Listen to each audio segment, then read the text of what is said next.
Les Bissau-Guinéens ont commencé à voter dimanche pour élire leur prochain président et leur parlement, avec l'espoir de tourner la page des turbulences politiques mais en l'absence du principal parti d'opposition et de son candidat. Quelques 860 000 électeurs sont appelés à choisir parmi 12 candidats à la présidentielle, avec pour enjeu majeur la stabilité dans un pays ayant vécu depuis son indépendance au rythme des crises politiques, avec 4 coups d'État et une kyrielle de tentatives de putsch. Une quinzaine de personnes étaient présentes à l'ouverture d'un bureau de vote dès 7 heures, local et GMT, sur une grande artère de la capitale Bissau, a constaté un journaliste de l'AFP.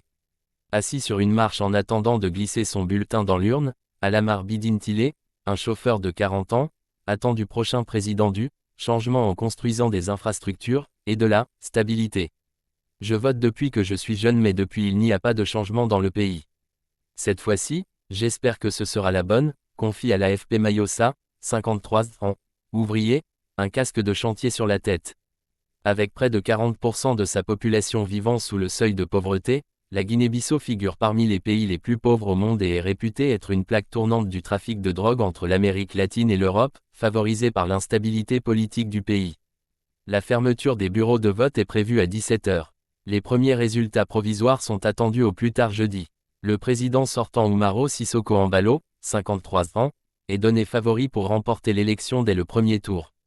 Il deviendrait alors le premier chef de l'État de Guinée-Bissau à effectuer 2 mandats successifs depuis l'instauration du multipartisme en 1994. Il aura comme principal adversaire l'opposant Fernando Dias, qui a reçu le soutien du puissant PAIGC, ancien parti unique et principal parti d'opposition, dont le chef Domingos Simoes Pereira n'a pu se présenter. La candidature de M. Pereira, rival de longue date de M.